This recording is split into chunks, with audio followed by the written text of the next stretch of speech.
Your favorite couples here so easily accessible.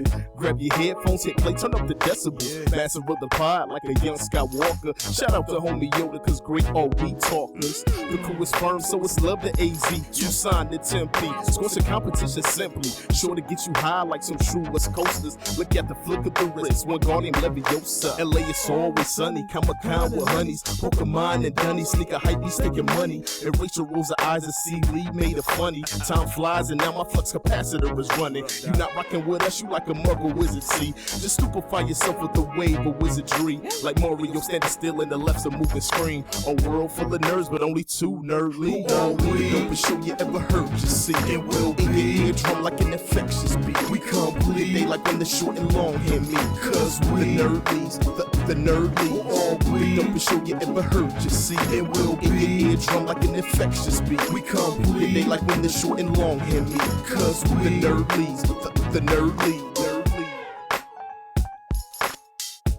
Hello and welcome to this week's edition of the Nerdlies. I'm Rachel. I'm Chris. Hello everybody. How are you doing? Hopefully well. It's been an interesting and I mean every single episode we've done, I feel like it's been an interesting couple of weeks since we last spoke.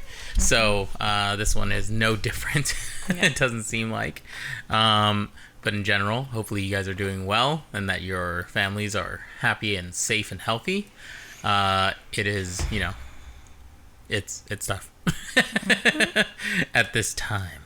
Yeah, just having to be stuck in the house a lot is interesting, as always. But let me put my notes out and make sure that what we're going to talk about. We have plenty of things to talk about because we've been off for a couple weeks, and we had one of the all these conventions that we were going to go to, especially this week was supposed to be Star Wars Celebration. Are you okay? What's going on? Sorry. I was like, I didn't know what was happening. It was my this top part was like on here. And so it was like slipping. And I was like, what's that noise? What's hitting my head? Oh, it's my fucking headphones. It's fine. Okay. Sorry. It's that top knot life that you're living. Yeah, right. But yeah, so this week was supposed to be Star Wars Celebration, which is unfortunate. We were very much looking forward to that. I had plans to do a costume that just didn't pan out because we knew that we weren't going to be at a convention, basically. Mm-hmm. So that's what happened. And then I know you finished your costume, basically. Yeah. Which is good. I was gonna do. Yeah, I have since pretty much finished it. I can add a little bit more to the belt, and so I can have like more knife holsters, but I don't have the knives for them anyway, so it doesn't really matter. But yeah, I finally like finished sewing the little details onto, or not sewing, but ironing the details onto my sleeves, and I did sew a little bit more so that the neckline is connected, so it's like one shirt now instead of two shirts.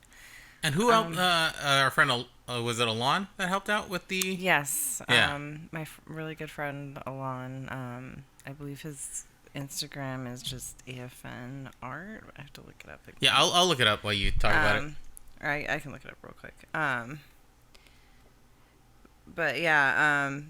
So I basically just. Yeah, so it's AFN Art Official is his Instagram, and he's a really talented artist. So I basically just sent him some screenshots, and mainly that I took myself because there aren't a ton of them online. But I sent him as many pictures as I could, and then he came back with a amazing design, and I printed it on iron-on transfer paper, and I cut it out with an X-Acto blade, and my fingers were actually numb for like 2 weeks from how hard I had to press on the thing. Like I literally like lost feeling in my fingertips for like a week and a half. But it's finally back. But yeah, it was a lot of detailed work, and then having to peel the backing off was kind of a pain in the ass. But it looks cool.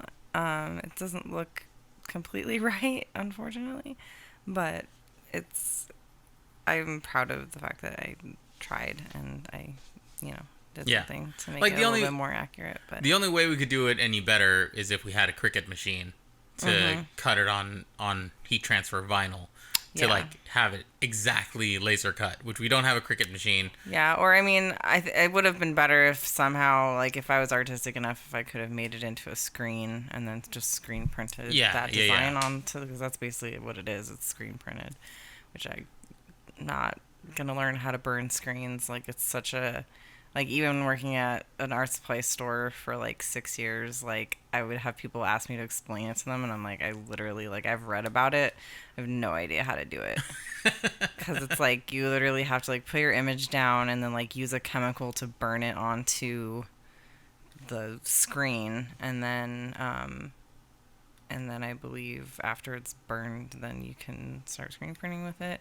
But you basically have to block out everything else, and then you have to like pour your like ink down and then Yeah. like squeegee it over, and you have to do it nice and thin, or if it gets too, you know, if you put Which too our much friend on. Bat does. Yeah, He does it's it, like, and- and our friend David Marsh from Fleming figured out how to Yeah. do it, and it's like, it's definitely like you have to invest quite a bit of time and quite a bit of money, because screen printing supplies are not cheap No, not at at all. all. And then sometimes, like, what David has realized is that, like, sometimes if it's a specific design that has to line up on a shirt, you have to make multiple screens because it's not going to line up the same on Yeah. a small as it is on a large. So it's it's Well, tricky. that's the thing that you learn also when you're like ordering shirts from certain places, because Yeah. you have to make it for a certain size, and it's Mm-hmm. that size for every single shirt. Like some of our shirts that we printed, it's the same exact size. So if you Mm-hmm. have a small, it's gonna look like a larger design than when you buy an XL. Mm-hmm. So you kind of have to think about the design in that way to kind of make it more economical for yourself to even do. But yeah, we really did a good job with what we had. So no issues there from me. You know, if Yeah. it's just something to, if we ever redid it, if you ever wanted to redo it, we have friends who have Cricut machines. Maybe we could have them help out a little bit with like a cut, or a print or something like that. But other than that, you know, it looks good. It looks good. But yeah, sad that Star Wars Celebration isn't coming around, and there's not really much Star Wars news. Yeah, I was hoping. Well, I was gonna say too. So you were gonna do Sharut, right? Chirrut and Leia. And I was gonna do Shion from Mandalorian, and I was also planning on doing my Asajj Ventress again, just because I still have the whole outfit, and it's super fun, and I love doing the bald cap and the makeup, and my friend Aubriana is freaking amazing at it, and I would just hope that, I'm assuming she still has The stencils. the stencils somewhere. But yeah, I mean, if not, they're not super hard to make, but I know that I think I bought her the stencil film to make Yeah, it. yeah.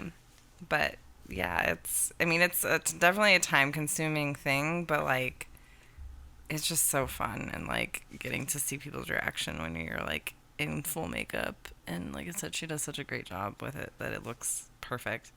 So that's one thing. That's the main thing I think I'm really gonna miss, is like, I was excited to do like my Shion makeup and see all the different Mandalorian cosplays and stuff, and I always like seeing what so many what people were doing, gonna like, do amazing Mandalorian cosplays. We have a couple people that we know of that we're gonna do some like incredible ones for. Well, yeah, once Chrissy gets hers done, it's like she's just perfect. Like, Yeah.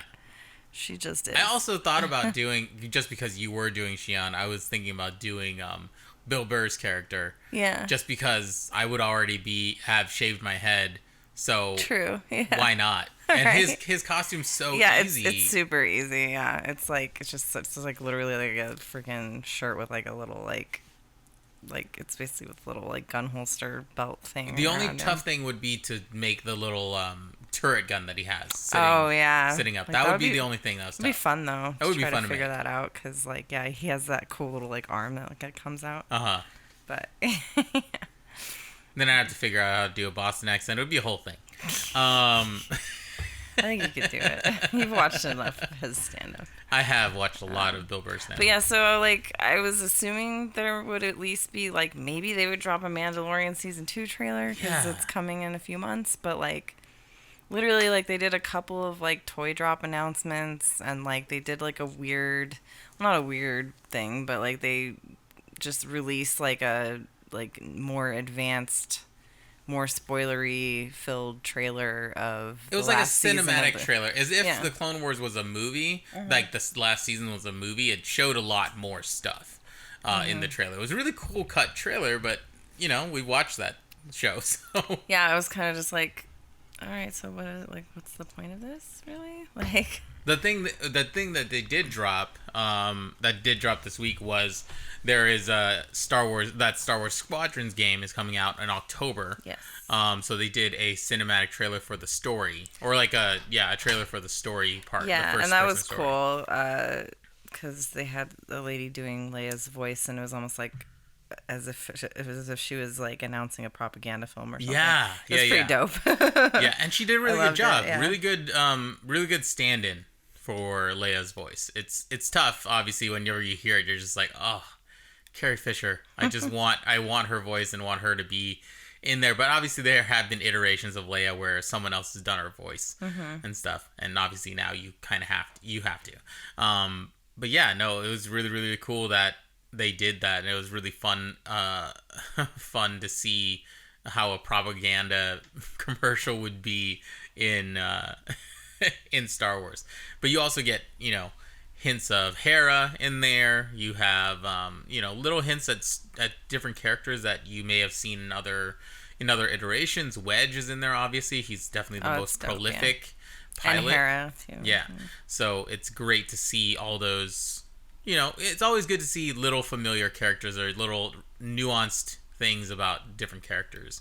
So I'm excited to see how that game turns out. I'm sure it's going to look incredible.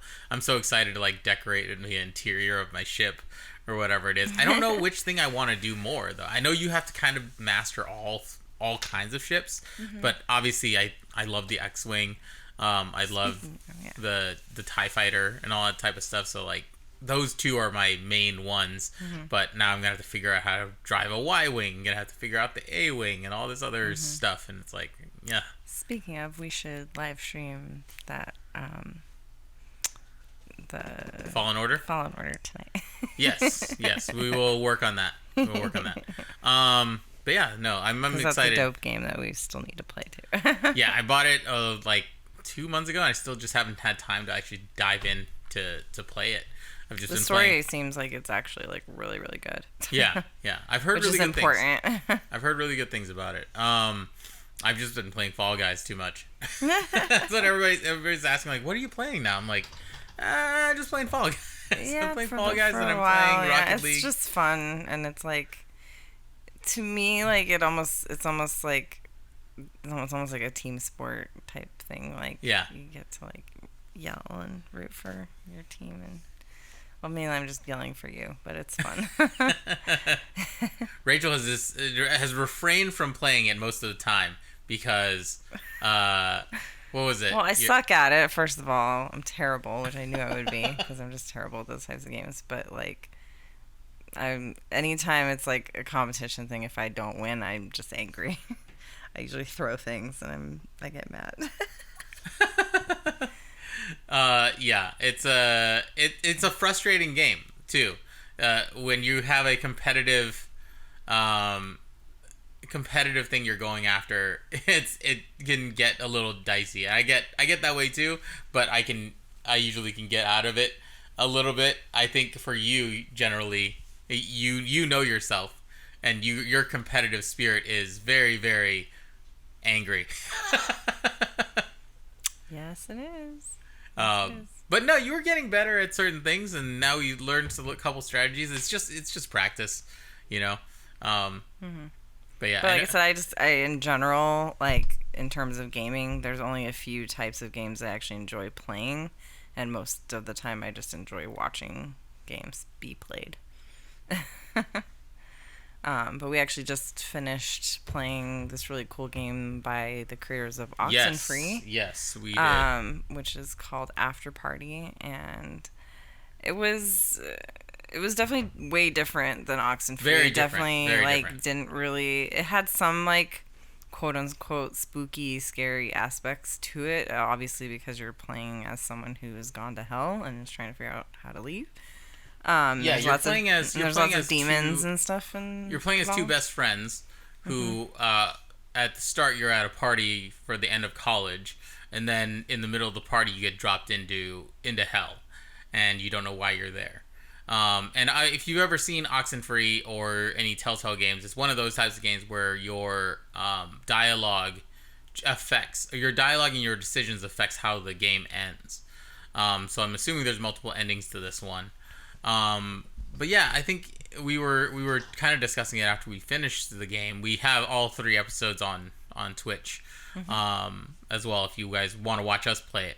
But I will say, compared to Oxenfree, I don't know that I enjoyed it more. I think Oxenfree was a more succinct game, and it's a different game. It's different experiences. This one was a lot more jovial and fun. Oxenfree felt a little more real. Even though it was a horror game, it felt a little more real. Well, and I think it's kind of inherent within like a lot of like horror type stories where, because you're scared, you're very primal and emotions come out to the surface a lot more easily. And that one was definitely like, because this one like definitely had some moments where you're like, oh shit, like that's pretty fucked up, like learning about the two of them and their family lives and stuff like that and everything. But like there's some parts in Oxenfree where like, I mean, the main thing that's kind of like horrible and horrifying is the fact that like your brother died and your brother's ex-girlfriend basically blames you for it, and it's pretty fucked. Like that's like one of the parts I hate about, and that's why like it was so hard, because I don't know if the first time we played it, because like I didn't realize the first time I played it that you could actually save, like literally like save your brother by telling him not to go. Because the first time, like I think the first time we played it, like we just kind of like didn't really know that like it was even an option to tell him not to go or whatever, or we just kind of told him like, oh, follow your heart or whatever. And I think also because like I hated that character, like that girl so much that like I was just like, oh, don't ever date her. I think that's what I said. I was like very against her when we played it because she was a bitch. Like, but then you kind of realize that like, well, basically in order to save him, you have to tell him to stay and not leave or whatever on his trip that he was gonna go on. Or I think he was gonna move away or something. And it's been a while since I played it, but yeah, and then I think another cool aspect of that game was the fact that like you could literally like there's 3 different points in the game where you can affect someone else who plays it later, which is like a mind fuck. Yeah. Because there's 3 different parts where you're like there's either a reflection or a mirror, and you toward the end, because while you're playing it, someone else will like speak to you and say like as you saying to do certain things later in the game, and you're like, what are you talking about? But then you realize later that it is legitimately someone else who played the game, and it's either what they think you should do or like what they wish they had done or something. Yeah. But basically like you can try to influence people who play the game later on, which is nuts to me. Because I think that was part of it. Was like I was like, okay, so am I supposed to like follow? Because I played with a friend of mine recently too, and I was like trying to tell him, I was like you can listen to whoever this is, but it's like obviously it's not actually you, it's someone else from the past telling you what they wish they had done or whatever.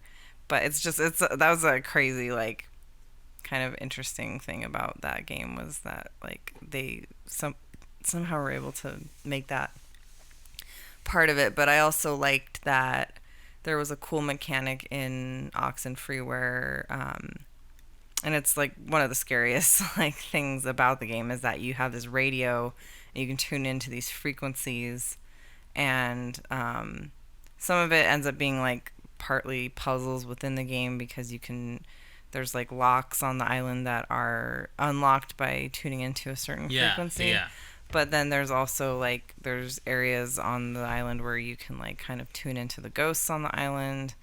And then yeah, in terms of like when there's possessions that happen, it's like you have to use the radio to like break that barrier and like release your friends and stuff like that. But like yeah, like I don't know, like so I guess to me like that game was more intriguing because there were so many different layers to it.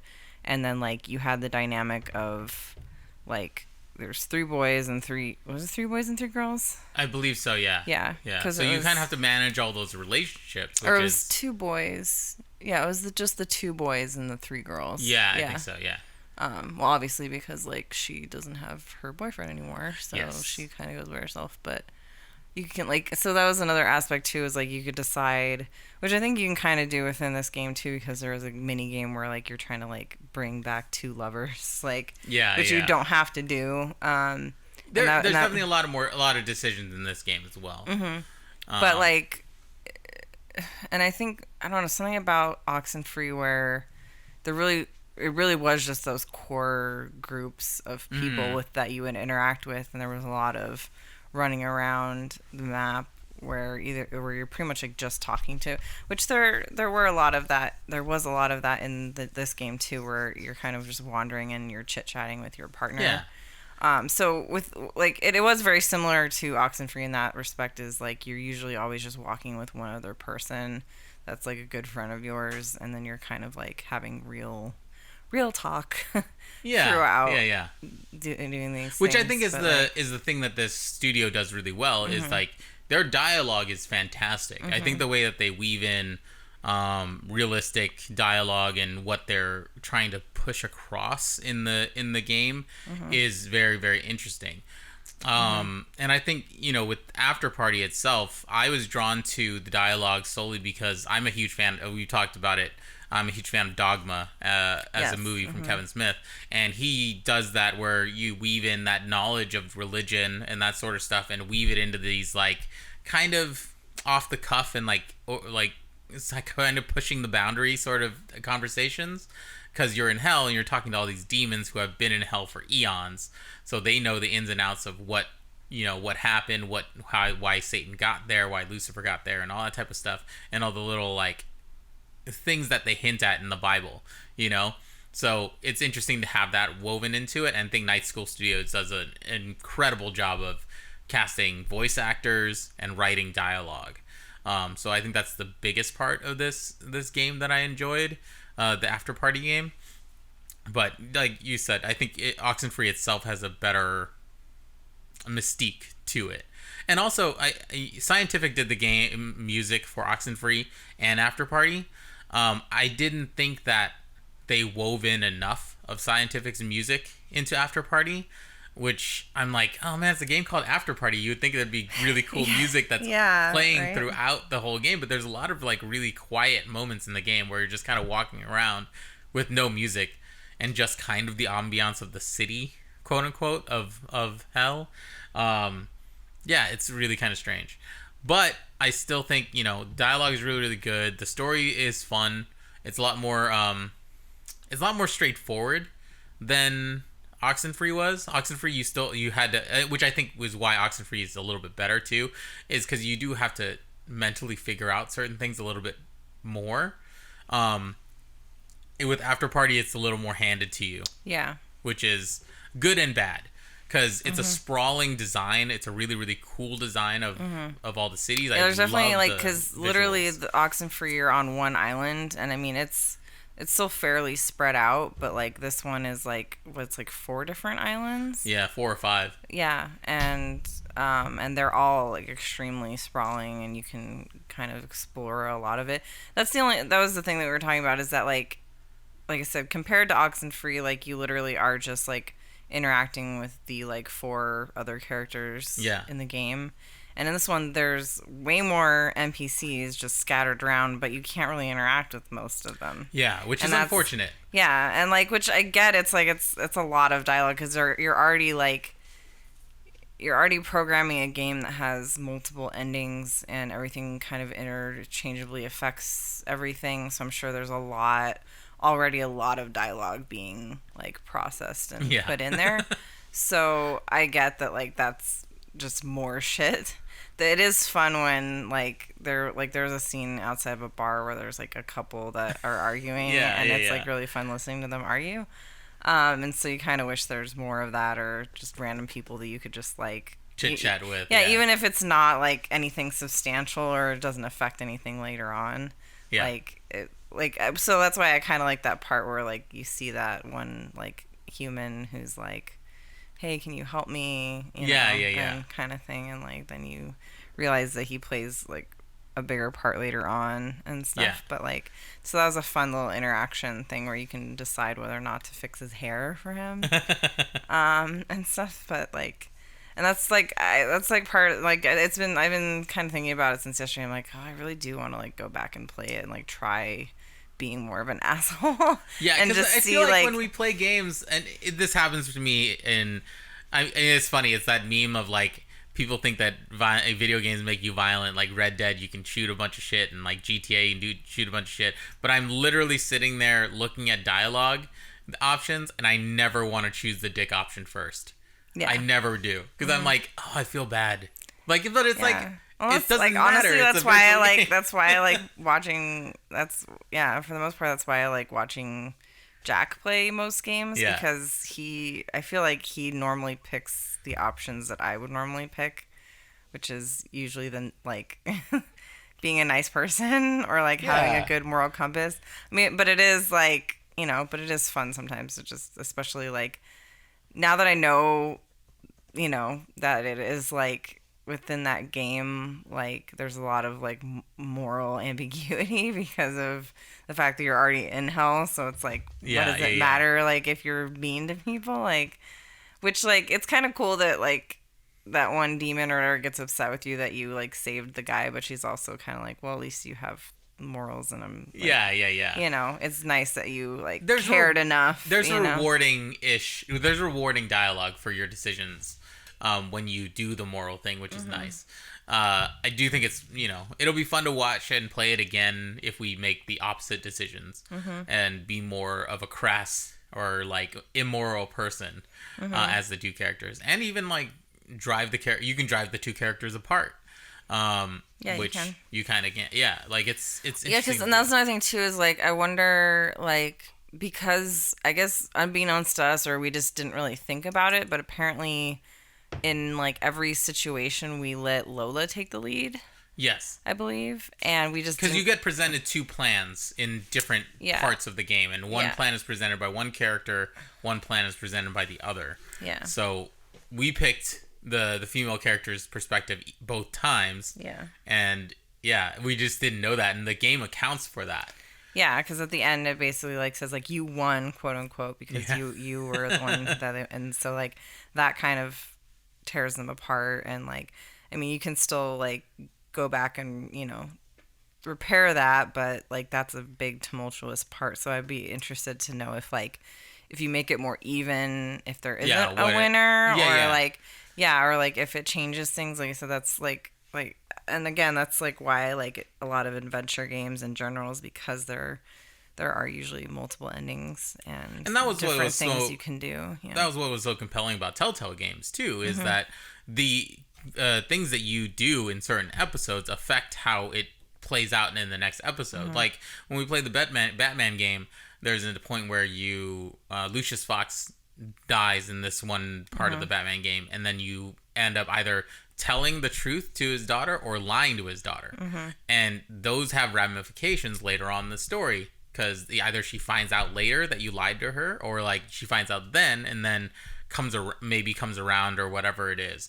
So it's cool that there are games like that where it really does affect your relationship with the game if you do a certain thing. So I think they do a fun balance of that.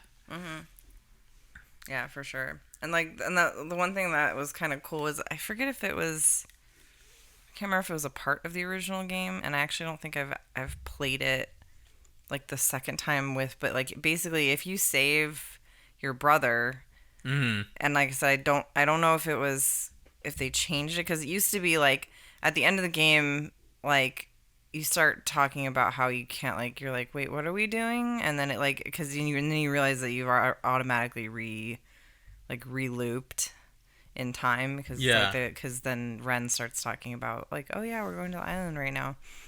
But then I've, like I said, I haven't actually played it with him, but supposedly the next time you play it, like, your brother is with you.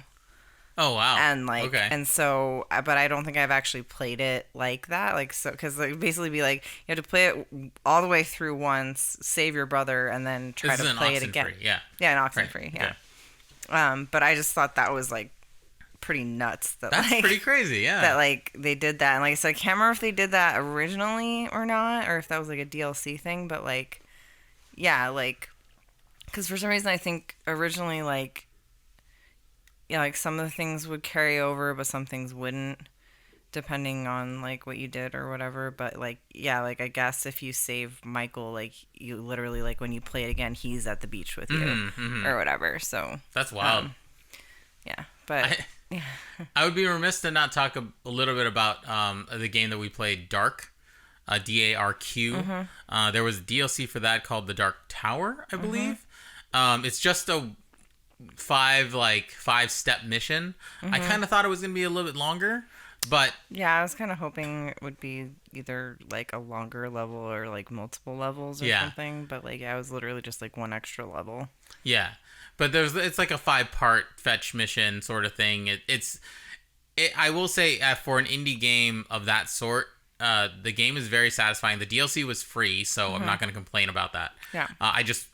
I like that the visuals of that game. If you haven't seen it, it's on Steam. Very Tim Burton-y. Like, yes, very Tim Burton. It kind of has, like, a stop motion feel to it, even though it's 3D. But yeah, like, the environments are cool. It has mechanics that I've literally never seen any other game have, where you can actually, like, you can walk on walls, and you can, like, not only, like, you can just move in 3-dimensional space so much different than I've ever seen done before, because, like, you can move, like, forward and backward, like, in space, and they're very, like, very satisfying puzzles. Like, all the puzzles are very satisfying when you solve them, because they're very, like, very intriguing different types of things. There's fetch quests, there's different, like, actual, like, puzzle games where you have to make something move to a certain spot, or you need to, like, transfer something from one spot to the other, and sometimes you have to be upside down to do it, or whatever. Like, it's some things are, like, timed events and stuff, which are kind of fun. But yeah, it's a really, like, if you haven't played Dark, it's definitely worth supporting it and playing it if you like. There are definitely some horror elements to it. The first like, one, for some reason, like, like, the DLC play, wasn't really that scary. I mean, there's some, like, severed heads and shit, but, like, there's nothing that, like, jumps at you. But there's like, pretty much every other level of that game, like, something would jump out at you or be terrifying, or, like, chasing you, or, I'm like, what the fuck? Yeah, because there's a part in the first game, or the original part of the game, is where you have to basically, there's, like, a blind, like, zombie looking thing that you have to sneak past, and you have to, like, hide behind things so that it will walk by and not make noise. So there's more of that, like, stealth to it. But yeah, like, it's a lot of diverse puzzles. So I would be remiss not to talk about that. Hopefully you guys go and check that one out too, because that's a really, really fun game. What was I going to say? Oh, before we started talking about video games, I was saying, you know, Star Wars Celebration is not happening, and next week was supposed to be Dragon Con. That is going virtual as well.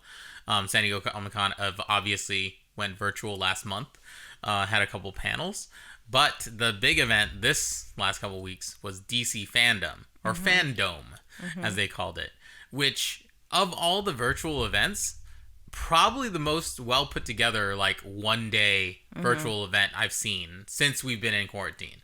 Like, I know everybody's kind of figuring it out, you know? Yeah. We have had a lot of really cool things, like the Scott Pilgrim table read, and, like, all types of, like, different virtual panels that are really cool. But as a full together event for one company, or, like, for one convention, DC Fandome was, like, super well put together.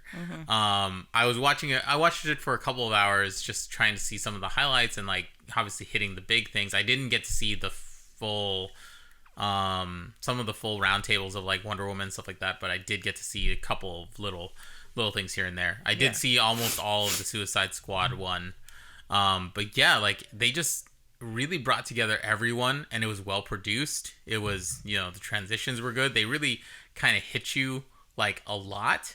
And I will say, just because because I don't think you watched it live, right, Rich? I sent you some of the videos after like they premiered, but watching it live, I will say there is something to having a emotional break at a panel when something exciting happens, because with these things it's just like, oh, this guy's coming up, big conversation, big laughs, blah blah. Then they drop the trailer, and then it's like, oh, the trailer happened, then they start talking already, and it's like, I just watched the trailer, give me like 5 minutes to just like yell and be like, oh my god, you know. But they're just already talking about something else. So it's a lot of information overload. But I will say, you know, like I said, I think it was a really, really well put together event. I don't know what to talk about first from it though. I think the first thing probably for us would be the Batman trailer, which is insane that they even had a trailer, because they have only shot 25 to 30% of the movie is what they said. But what were your first impressions watching the trailer? I'm so excited. Yeah. Like I said, like, it doesn't take a lot to get me excited. And I just, like I said, I've grown to love Marvel. I've grown to really love some of the movies, not all of them, but a lot of them I've grown to love.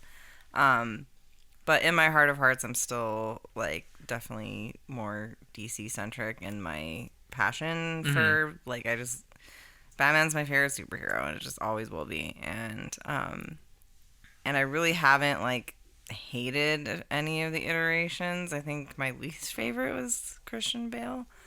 If I had to say one that I don't like very much. And I'll admit, like, there's some parts of like the newer movies that I haven't watched just because I know they're more violent and I can't really take that.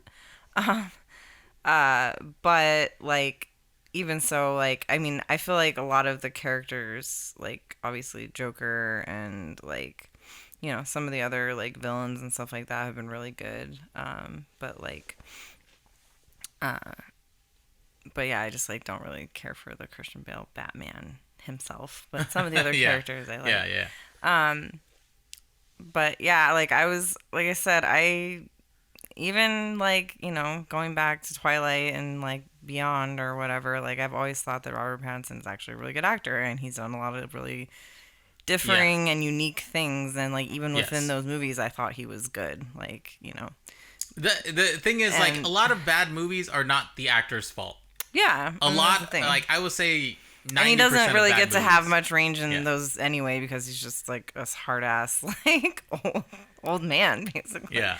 And he has to play as this like teenage person, which is weird. But anyway, but yeah, like I just like I still have always thought he was a really good actor, and he's made some really cool choices. So like I was like, hell yeah, like I'm down. Like, yeah. And it's just kind of refreshing to see a younger-ish Batman, because like it's like, a year 2 story is what they said. So, or what I've read is that it's not year 1, but it's a year 2. I had them all, like at one point I actually like I went on IMDb and like figured out how old each person was that ever played Batman, and I think oh god, I can't remember anymore. I think they said that, I think Robert Pattinson is either just as old as Christian Bale from Batman Begins, or a little like a year older or something like that. Yeah, but I just like can't remember like in terms of like how old he is compared to how old like Christian Bale was when he filmed it.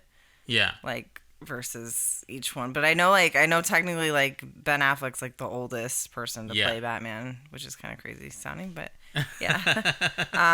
Because you don't really think of him as being that old, but when he played Batman, he was older than any other person who played Batman. So yeah, it's just interesting that takeaway of like getting to see him do. But like he looks great. Like Catwoman looks Zoe fantastic. Kravitz looks amazing. Like just the Jeffrey Wright looks great. Yeah, and I'm just God, and like the fucking Andy Serkis is gonna be in it. Like Yeah. I just like I have no doubt that it's gonna be dope. Like it just and like the costume I was so impressed by. I love it. Well, that was the Like- thing. Like we talked about the teaser before and some of Yeah. the images that we saw, and I know we were both kind of like, I don't know if I like the cowl yet or whatever. But when I saw it in the film, like we were talking about, like let's see it when it's in the cinematic version, Yeah. like in the movie or in the trailer or whatever, and see what it looks like, and it looks fantastic in the trailer. The whole suit looks incredible in the trailer. Yeah. And like another thing is because like the ones I'd seen of it, the ears just looked kind of too small. Yeah. And now they're fine. And I'm like, okay, I don't know like what changed, but it's like, yeah, it just, now I'm like, oh yeah, no, it's perfect. It looks great. And like you were saying, it was really cool that they showed a little bit of him with the like blacked out eyes. Oh, yes. Yes. And that was something that every makeup artist was super happy about, that because that's like a thing that has been happening since Batman Michael Keaton, you know? Like they pretty much always blacked out his eyes, but then they never showed him actually like have eye black on. Yeah. Yeah, so when he takes off the cowl, he just has perfect like just normal face, and it's like if he's do wearing that, they did do that in Arrow though. They did it in Arrow, yes. Yeah. But Arrow was like Arrow, the show, the CW Arrow was like their attempt at both making Green Arrow cooler, which not that it wasn't a cool character, but making it cooler for like teens, and also being able to do their version of a Batman type story with Green Arrow. Yeah, like, definitely. They have similar backgrounds, but you know, both rich guys. Yeah. But he can at least wield a bow. Yeah. But that is, I guess that's why a lot of people thought he was kind of dorky, is because it's like, oh, he just fights. He's like Robin Hood. Everyone just thought of that, like, you know, that Green Arrow or that comic where he has the punching glove arrow, which is like hilarious. Yeah, I forgot that was a thing. Yeah, that's funny. But no, I'm very impressed with this iteration. From what we've seen, the Riddler looks awesome so far. Obviously, it's a new take on it. I think the thing I'm excited about most. Who is doing Riddler? Paul Dano. Oh yeah, that's right. That's cool. And you saw a glimpse of Colin Farrell as the Penguin, completely unrecognizable in the trailer. Like I was like, what? Chris was like, oh yeah, he was in it. I was like, no, he wasn't. And then I'm like, there's like it's like a second at most of him. Yeah, but you cannot tell it is him. It is such a crazy makeup job. I'm like, oh my god. Yeah, incredible. But yeah, I'm excited to see, mainly because the hints of it, and this is what I've seen from other commentators of it as well, is that there is more in this trailer of him actually doing, because Batman is supposed to be not only a badass fighter, not only like the smartest guy, he is supposed to be a really good detective. Like he came up in Detective Comics. Like that's what he's supposed to be able to do. He's supposed to be able to figure out things, and that's something that they've done really perfectly in the Telltale games. Him being able to like figure out a plan, figure out Riddler's stuff or whatever. And with this one, you have to do that with the Riddler. Yeah. Because you have to follow his clues, and you have to actually go and investigate. And that's a big thing. That's a thing that you see in this thing, because he's actually working with Gordon, working with the police department or whatever, like to figure out what's going on. And he's not going to be perfect because it is a year 2 version of him. But that's really cool that they're actually going to lean into that. And that's a different take than we've seen, really, in most Batman iterations, besides being like the vengeful knight, you know? He needs to be the smartest guy in the room. He needs to know how to figure this stuff out. And that's something that I felt like they kind of did in Nolan, but not really. He never really, like, I don't know, did the major detective work. He had a bunch of smart gadgets, and Lucius Fox was the smarter guy because he figured certain things out. But you don't have the detective part so much. I just noticed that, like, Colin Farrell says he's Oswald Cobblepot, but it's like they changed, because wasn't the Riddler's name Edward Nygma? Yeah. They've changed it to Edward Nashton. I'm sure they're gonna. I don't know. Which doesn't make any sense. I'm like, what the fuck? Like, literally everyone else's names are exactly the same. Selena Kyle, like. Oh, that's on IMDb right now? Yeah. That's weird. And like Falcone, yeah. That's strange. All right, well, maybe we'll find out I something forgot that John about... Turturro is going to be Carmine Falcone. Oh, that's cool. And Peter Sarsgaard is going to be a district attorney. There's gonna be a lot of really good people in that movie, so I'm excited. I think Matt Reeves is doing a good job so far, and once they get back to filming, I think it'll be pretty incredible. There's a Coulson in DC. I guess so. Gil Coulson, interesting. Hey, it kind of rhymes too. It's Phil Coulson in Marvel. Oh, is it? That's yeah, so weird. Yeah, he's a district attorney. I mean, it's not that far off because there is Wade Wilson and Slade Wilson, so and they're pretty much the same guy. Slade Wilson's a little more serious, obviously. But there's a history there of DC and Marvel being the same. And the other thing that we wanted to talk about, obviously we're super excited about the Batman, but obviously the biggest thing that I think DC was excited about is that I'm not going to say poached, but they were able to get James Gunn available because of the stuff that happened with like people, people like, I don't know, whatever. James Gunn didn't get to do or was taken off of Guardians of the Galaxy or whatever. And then he got the ability to do the Suicide Squad because DC took a chance on him, which is great. I think that he is the right move for that movie. I think we talked about that before. But he finally released the full lineup of the Suicide Squad and who each person is. It's fucking insane how many, like, he got so many great people to be in the movie. Like I said, I was joking. I was like, it's like he watched Lego Batman and was just like, everyone was just like, he was just like, yeah, I want that guy. I want that weird ass guy. Because like Mr. Polka Dots or whatever. The Polka Dot Man. Or whatever. It was like, I remember that from Lego Batman. And they were like, yep, we're all real characters. And they like went through all the crazy like villains and stuff within. Oh man, I really still hope that for whatever reason there's a glimpse of Condiment King in the Suicide Squad. That'd be so great. Like, I was just waiting for it. I was like, oh, come on. Like, if he's going to do the fucking Polka Dot Man, he's got to do Condiment King. That'd be amazing.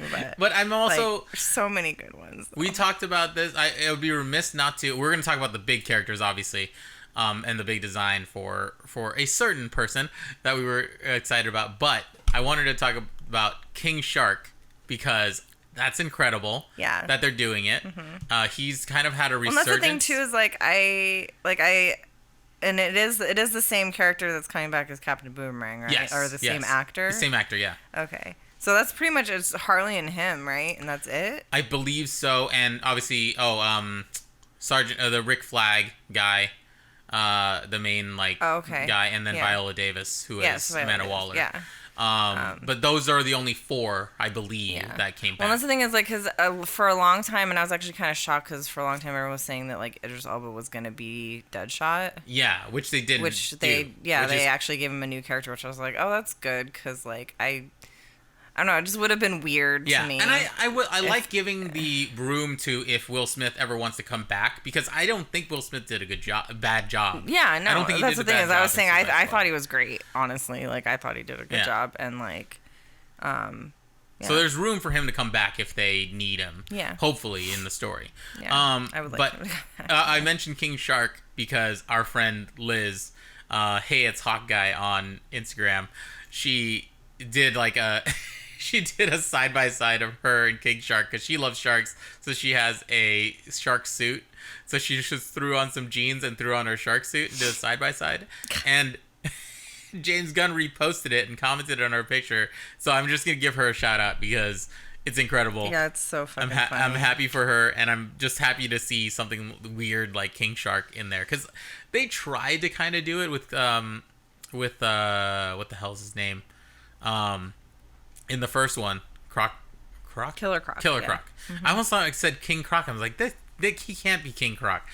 Killer Croc in the first one, but they didn't really like lean into the weirdness of him because they made the makeup look really odd.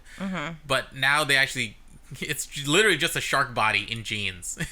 I love that. Yeah, it's great. So I love that James Gunn can take that weirdness and just go with it.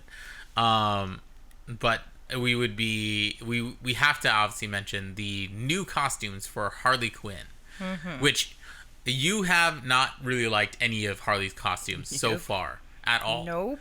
I love Harley as a character, but yeah, I can agree. Some of her designs are just so off the wall, like not the classic Harley And that's Quinn. the thing is, like, I get, you know, that it's like she's never gonna, like, except for that one flashback, she's never gonna wear like the actual Harley Quinn suit. Yeah, yeah. Because it's not practical and like, yeah, and, like, it works for the animated series. It really doesn't work in any other iteration.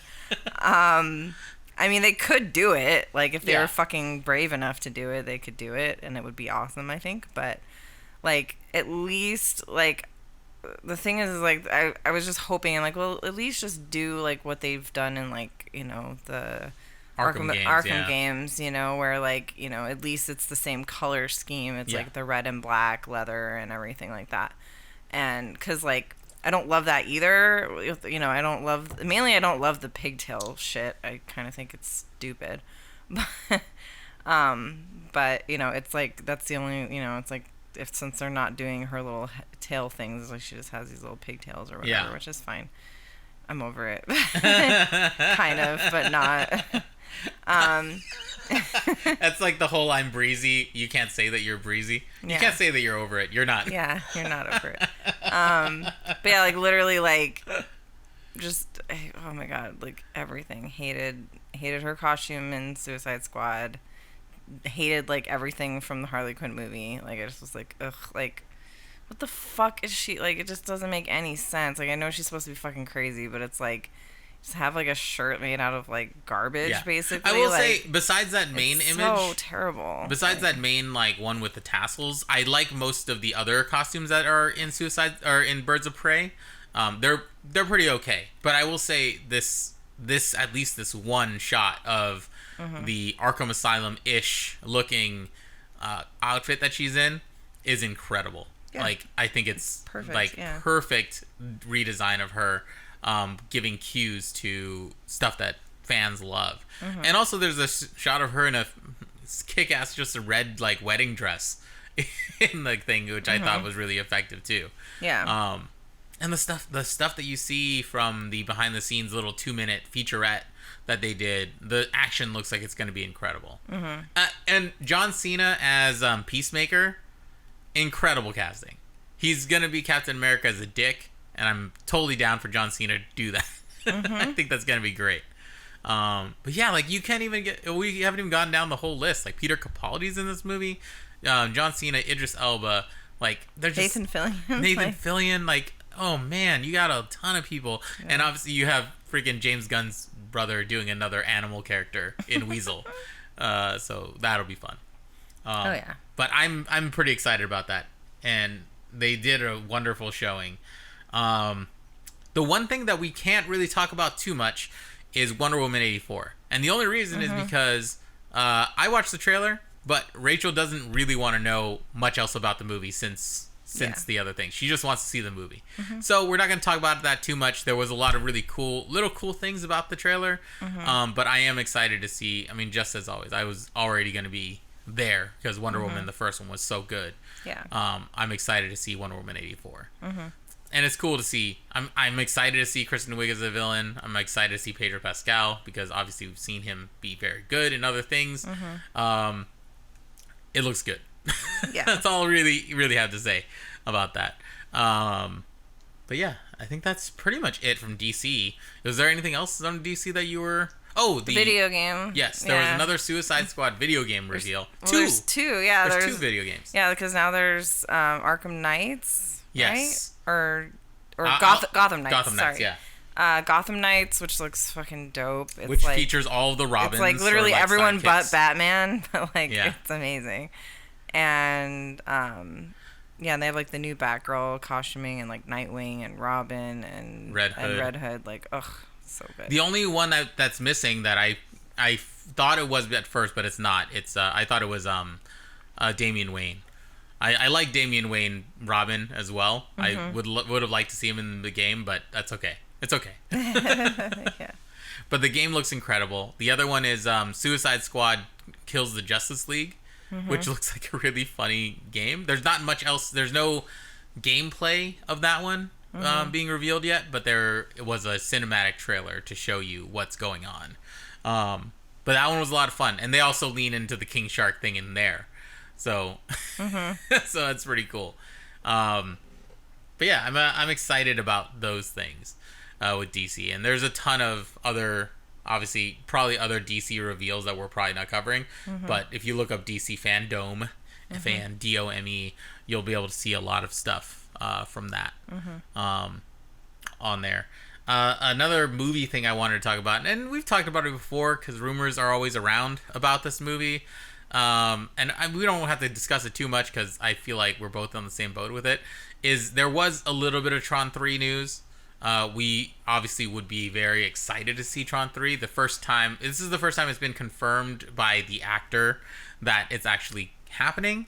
So Jared Leto posted something that Tron 3 is happening with a writer who did, gosh, I can't remember. I think he did. Oh my gosh, I'm going to look this up. Okay. So they have a new director. That's the word I was looking for. The director of Lion is attached to the movie with Garth Davis, with the writer Jesse Wiguto. Hopefully I'm saying that right. And Jared Leto as the star, I guess. The interesting thing was that... Who the fuck is he going to be? I don't know. Though that's the thing. I think it's from what anything I can surmise is that it's a side story to the Tron universe, or like it's another, not like a reboot, but like a different thing in the universe or whatever, which I'm intrigued, but also I need to have Flynn in it at some point. I don't know what that's going to be. Yeah. That's the thing that upsets me is like they set up such a good world and like an interesting, and like, cause my only like every time I thought about it, I was just like, I just want to see, them go, like him and her, like maybe like kind of like how the first movie was, like where it starts off where they're just kind of like, living in the real world and then realizing that they have to go back and maybe try to save his dad or something. Yeah. That was all I could think of, was like, that was what I wanted to see out of the third movie. But yeah, so like, I don't know. I'm just like, I'm excited, just because it's Tron and I like Tron stuff, but like, yeah, it's just one of those things where it's like, it's one of the only fandoms that I have a lot of like feelings about. And there's just a lot of skepticism around what and a lot of people like, like Jared Leto's kind of a fucking douchebag. Like, and I think he's good. He's a good actor in some, in some things that he's done, but like he also like honestly, like in Blade Runner, I just like, I hated him in that. Like, I really hated him in that. I did not like him at all in that. It's just like, I don't know. Like it's like he's gone too big of a head because people like, because he was in that one movie where he played like transgender, and I think he won an Oscar for that. Dallas Buyers Club. Yeah. Did he win an Oscar for that? I think so. He might have won for a supporting role. Yeah. But like, yeah, like I feel like after that, it's like he just got this huge head and was like, I can do anything. Like, I'm amazing, and like, and it's little things like, he's just not like, I don't know. He just rubs me the wrong way. Like I used to like him, and like especially now, like that he basically has a cult. Like that fucking weirds me out, and I'm like, I don't want to support him. He's weird. Like, so yeah. If literally anyone else was attached to this that was from the original, I would be like, pretty much down. And the thing is, there's a chance that that's going to happen maybe down the road. Yeah. All we know is that there is a writer and a director, and like we were saying, we're not going to cover it. All I can think of is like, if he's Yori's son, like, yeah, hell yeah. Okay. Because like honestly, like, because especially like now that I like have been able to have a conversation with Cindy Morgan, like, it makes me so sad that it's like they pretty much purposely like left her out of that movie. And I was like, they don't even mention her. Yeah. Which is like, doesn't make any fucking sense whatsoever, because like Alan would have been Alan would obviously still be with her, and like, at least he could have even like, Kevin could have, our what's fucking Sam? That's his Sam name. Flynn, yeah. Like even in that one little exchange they have, he could have said like, "Oh, how's Laura or whatever, Yeah. or something."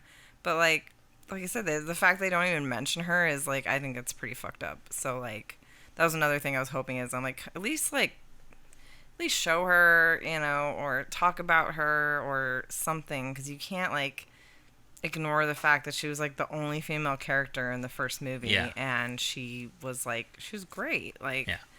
I don't know, it just pisses me off, and it Yeah. also pisses me off because it's like I kind of know that it's partly because Bruce and her don't get along very well, but that pisses me off that it's like somehow because he's like the bigger name, like he was able to just be like, no, you don't need her in it. Yeah. Which I think is fucked. So, but yeah, so I don't know. I guess I'm just gonna reserve judgment until I know more, because that's the thing. It's like so many people are like, "Oh my god, are you excited?" Like, and I'm like, "No," because it's literally like this is all the information we've had about it since they've talked about it, is that somehow Jared Leto is associated with it, and that's literally it. And like, it's like now it's like we kind of know that it's probably more like going to happen.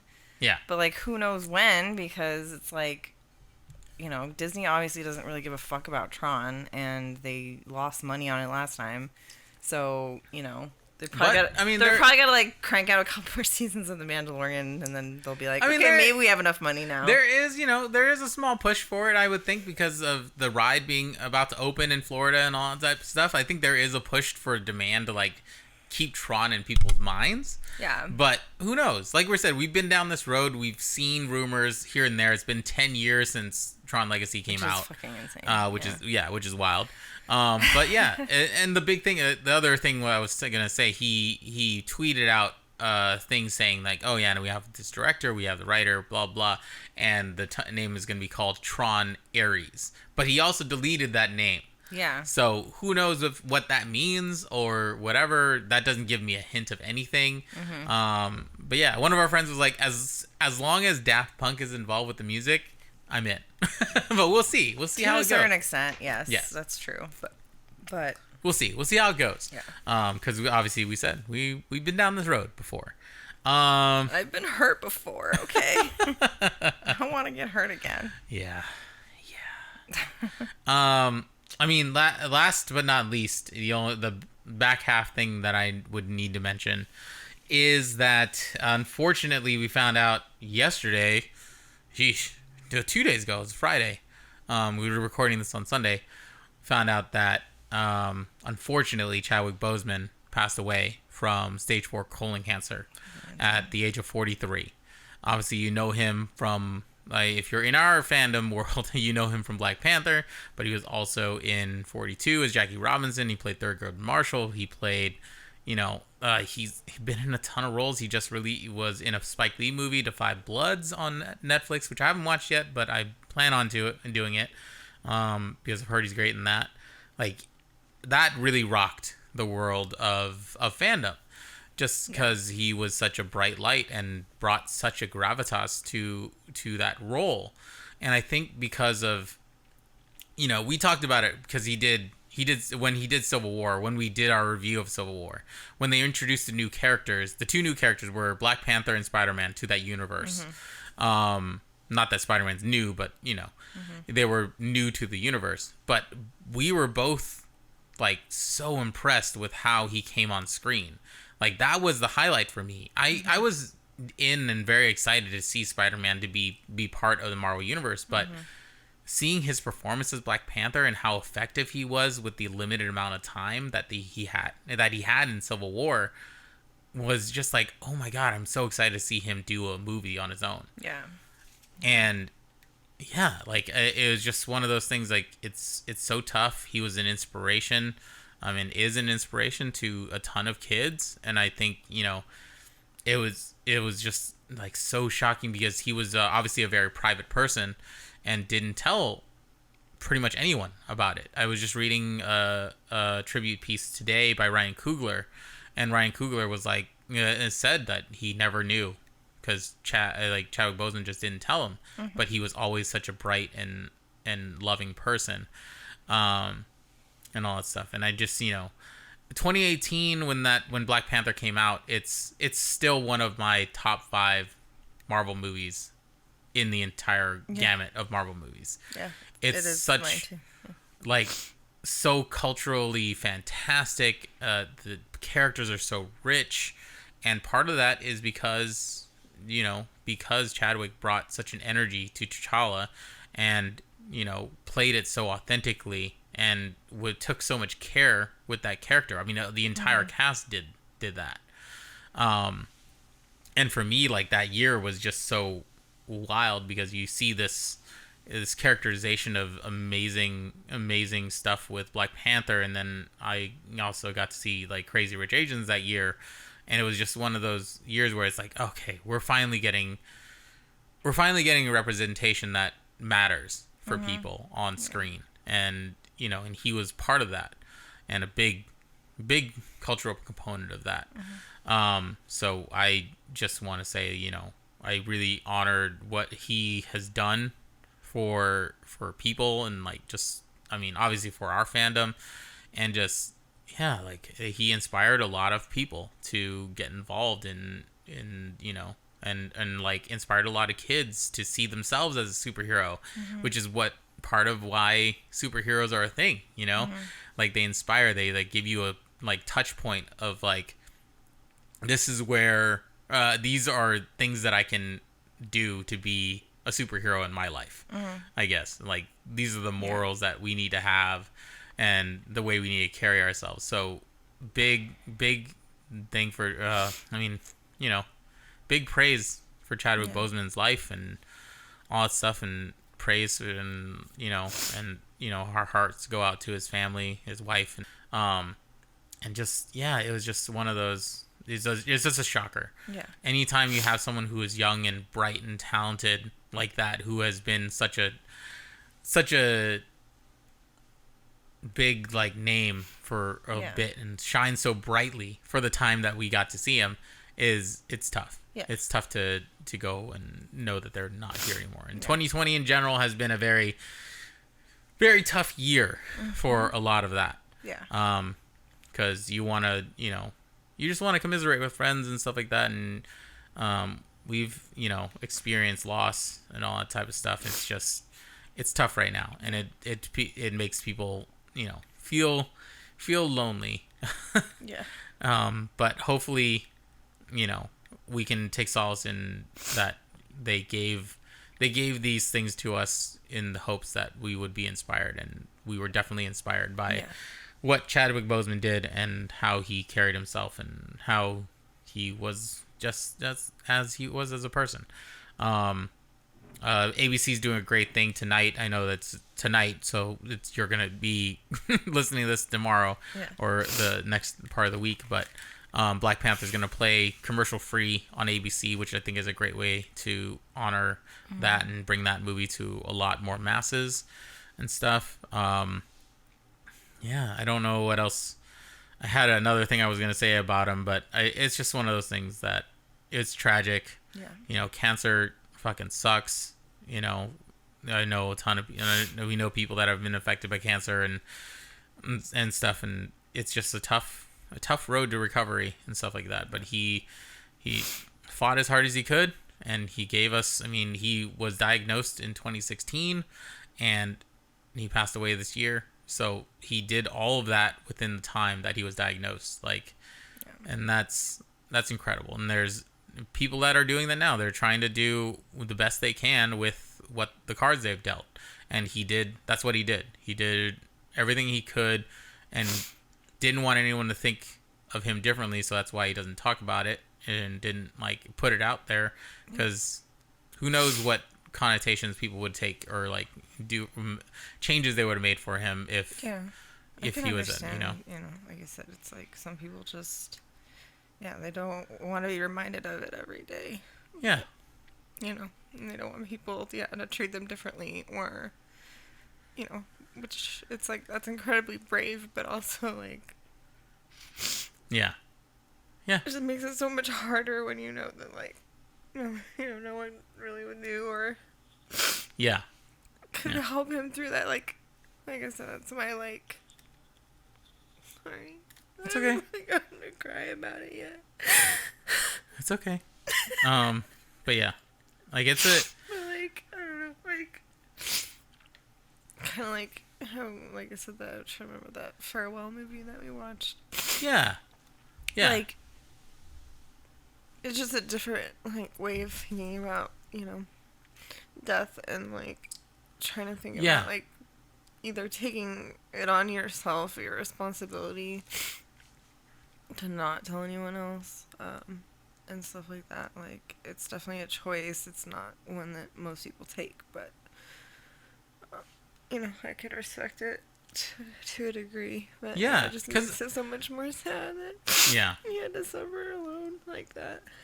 Yeah, I mean, it's one of those things. Like he did it. He gave these performances to us after knowing that, you know, probably knowing that his life was, you know, had a time limit, right? Yeah. Like everyone has a time limit, but his probably did, and he was still able to do that and be happy and do the things that bring us something that, you know, we can all enjoy, because he was willing to do it. And that was like, when you're talking about Farewell, and if you haven't watched The Farewell, it's an incredible movie. Awkwafina does an incredible job in it. It's a really, really great indie film. But it's, you know, the thing that they talk about is that sometimes people, when they are dying, and that in that movie, they keep the secret of their grandma dying from her. Yeah. Like, basically, she has some sort of cancer that's irreversible, and she has a time limit on her life.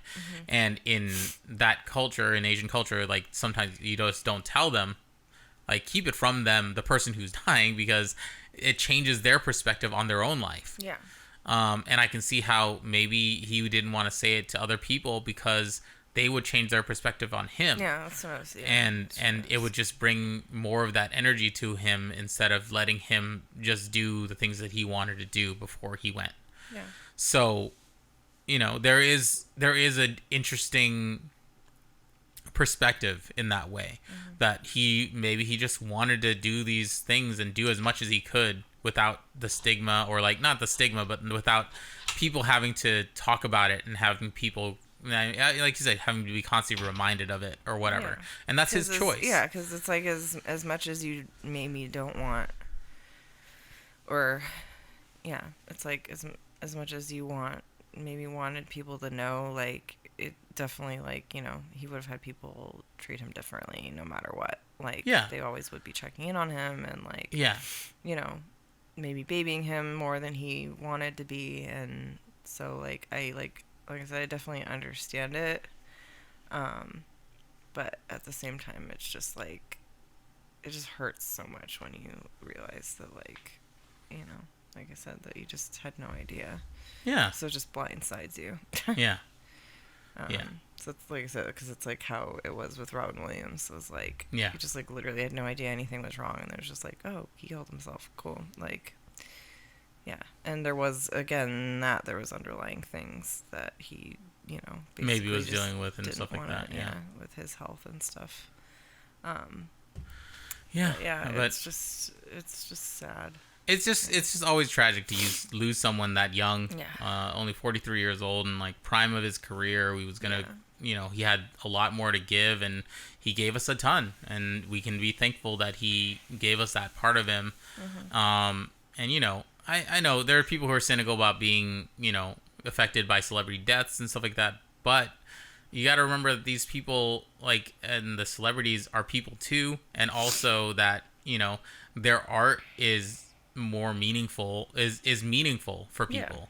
And it really, like, especially, I mean, I'm not gonna say especially for him, but with him, like, he was a cultural touchstone. Like, he's one of the, like, he's the black superhero that kids right now looked up to, and he was the one that was like, had a moral center and all that stuff. Like, he was just a great example of how to play that character. And it's just, he was brilliant. Yeah, because that's what I loved. Like, and I think that's why I love that character so much, and why I love the movie so much, is that it's like he's always just been kind of conflicted, and and the fact that he was able to relate to this, person who was so angry and and then realized, hey, he's right, like, we shouldn't be hiding this shit from the world, and then like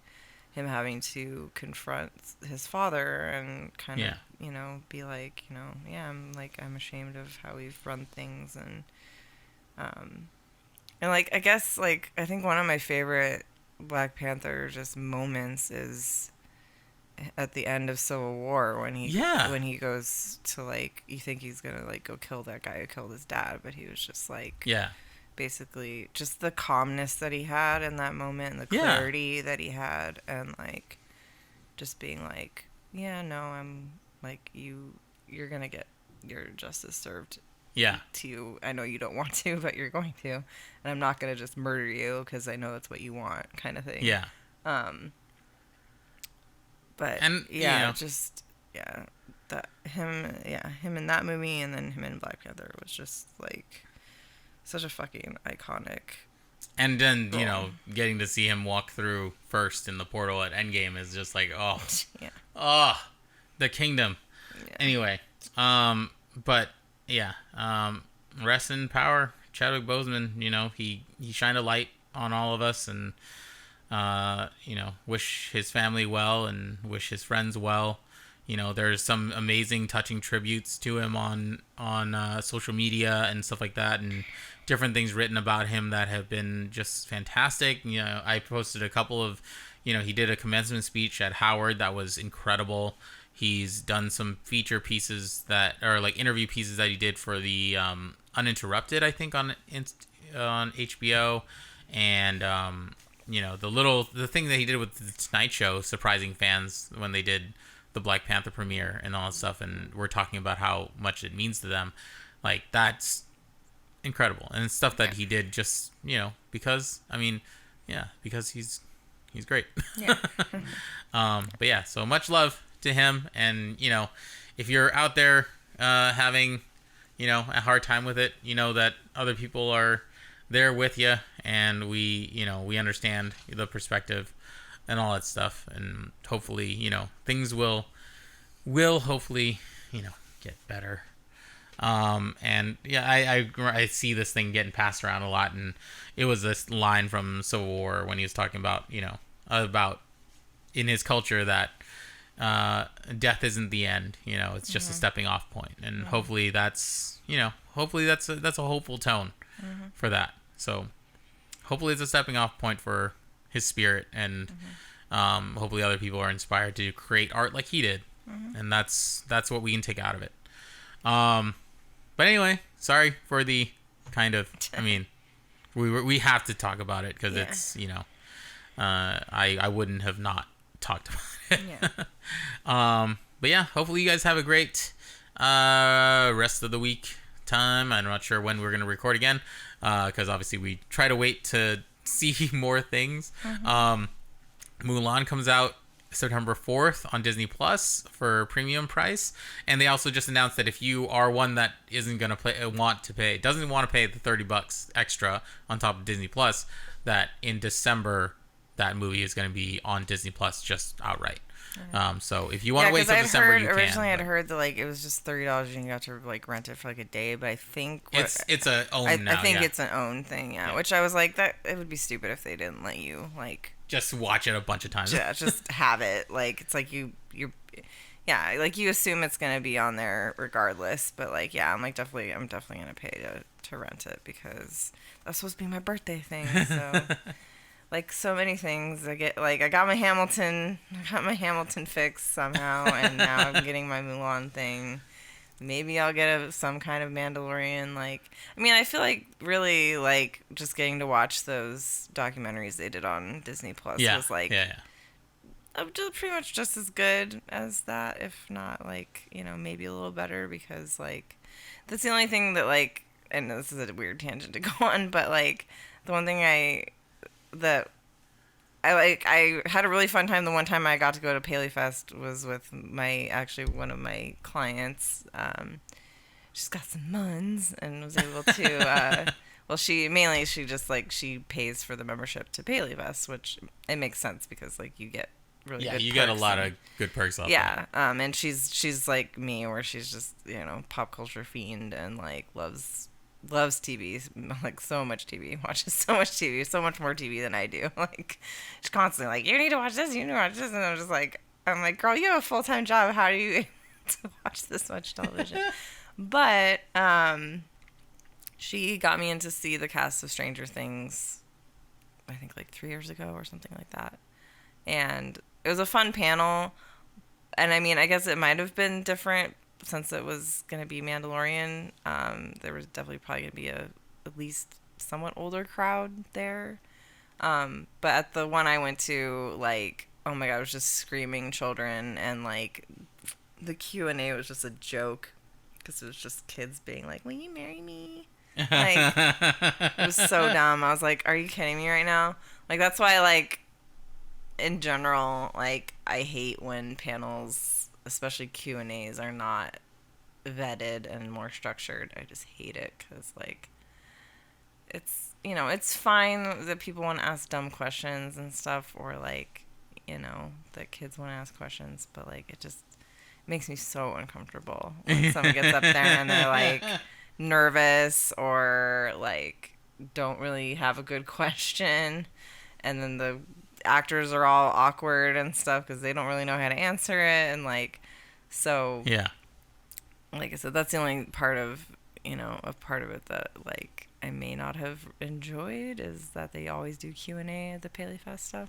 But like I said, I feel like it would have been a different experience than what I had watching Stranger Things, but I was still very much looking forward to it, mainly because I was like, in my head, I was thinking like, oh, well, if they brought out BB-8 for like the Star Wars panel, maybe they'll bring Baby Yoda out for this thing. So I was like, my main thing was like, if they bring out that fucking Baby Yoda animatronic, I'm going to lose my mind.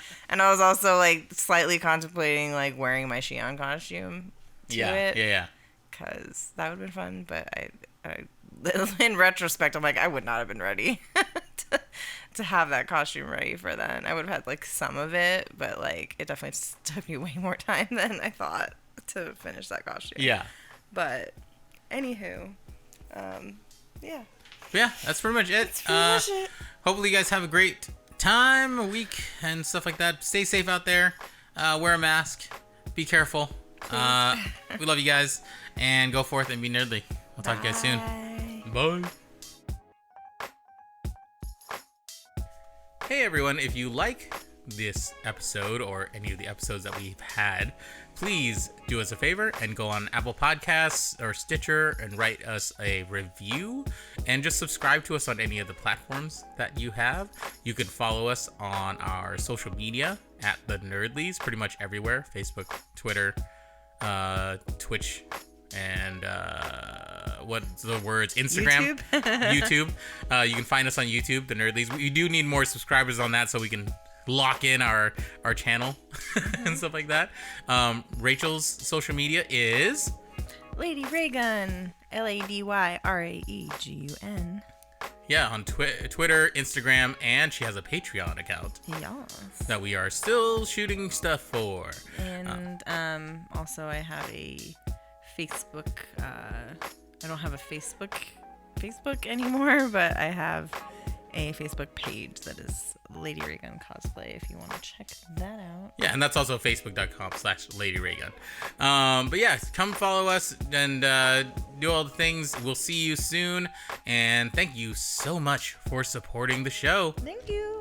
Bye. Go forth and be nerdly.